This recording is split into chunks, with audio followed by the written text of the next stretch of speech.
Halo semua, perkenalkan nama saya Kristus Nusaditya Kalehere dengan NIM 230303070.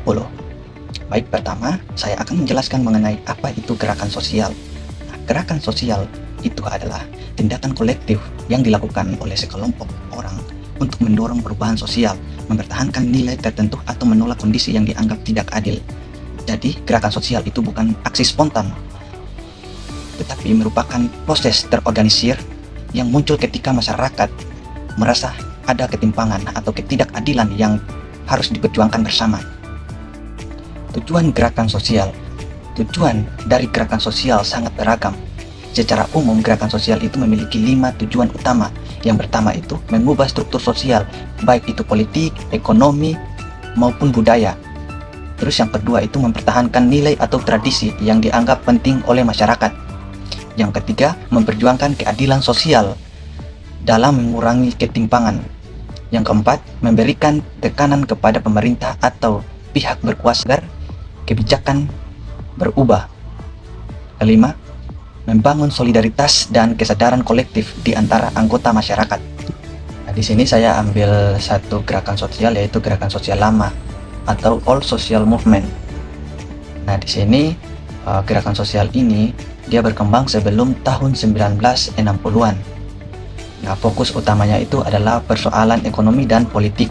Nah, gerakan jenis ini lahir dari kondisi di mana masyarakat mengalami ketidakadilan ekonomi, eksploitasi, dan dominasi politik. Nah, karena itu isu yang sering diangkat adalah hak-hak pekerja, konflik kelas, serta tuntutan terhadap distribusi sumber daya. Teori gerakan sosial lama. Untuk memahami mengapa gerakan sosial lama itu muncul, ada beberapa teori yang saya ambil di sini. Yang pertama itu teori deprivasi relatif. Nah, teori ini mengatakan bahwa gerakan sosial muncul karena masyarakat merasa dirugikan atau kekurangan dibandingkan kelompok lain. Ketika ketidakpuasan ini berkembang menjadi kemarahan, maka muncullah aksi kolektif. Nah, yang berikut itu teori mobilisasi sumber daya. Nah, menurut teori ini, sebuah gerakan tidak mungkin berhasil tanpa adanya sumber daya yang dikelola dengan baik. Jadi bukan hanya soal ketidakpuasan, tetapi juga kemampuan mengorganisasi massa, dana, jaringan, dan media. Akhir, teori strain atau ketegangan sosial. Teoris Meltzer menjelaskan bahwa gerakan muncul saat terjadi ketegangan dalam masyarakat, seperti krisis ekonomi atau perubahan sosial yang cepat. Ketegangan ini memicu munculnya perilaku kolektif yang berkembang menjadi gerakan sosial. Nah, di sini ada beberapa contoh yang saya ambil, contoh nyata gerakan sosial lama. Nah, untuk memberi gambaran yang lebih konkret, berikut ini ada beberapa contoh gerakan sosial lama.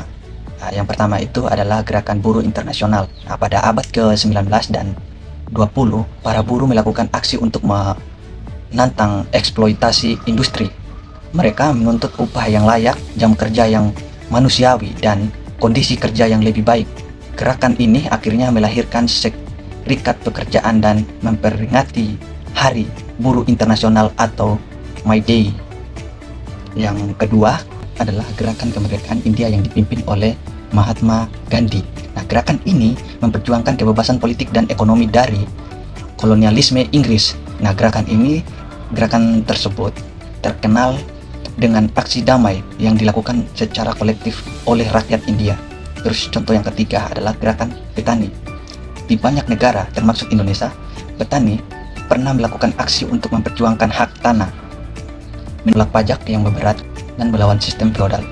Dari materi yang saya paparkan tadi, jadi saya mengambil sebuah kesimpulan bahwa gerakan sosial merupakan bentuk aksi kolektif yang dilakukan masyarakat untuk memperjuangkan perubahan atau mempertahankan nilai tertentu. Nah, gerakan ini muncul karena adanya ketidakadilan, ketimpangan, atau ketegangan dalam struktur sosial. Secara umum, tujuan gerakan sosial adalah mendorong perubahan sosial, memperkuat keadilan, serta membangun keadilan dan solidaritas di antara masyarakat. Nah, gerakan sosial lama berfokus pada isu-isu ekonomi dan politik seperti hak pekerja, konflik kelas, dan penolakan terhadap eksploitasi. Kemunculannya dapat dijelaskan melalui beberapa teori yang saya sudah jelaskan tadi, yaitu teori deprivasi relatif, teori mobilisasi sumber daya, dan teori Strain. Ketiga teori ini menunjukkan bahwa gerakan sosial tidak hanya dipicu oleh ketidakpuasan tapi juga oleh kemampuan organisasi, tekanan struktur dan kondisi masyarakat. Contoh-contoh seperti gerakan buruh internasional, gerakan kemerdekaan India, dan gerakan petani menunjukkan bagaimana masyarakat dapat bergerak bersama untuk menciptakan perubahan besar. Dengan demikian, gerakan sosial merupakan kekuatan penting dalam dinamika masyarakat karena mampu mengaruhi arah perubahan sosial, politik, dan ekonomi. Sekian materi yang saya bisa berikan kepada teman-teman semua yang menonton video ini. Semoga bermanfaat bagi teman-teman. Terima kasih.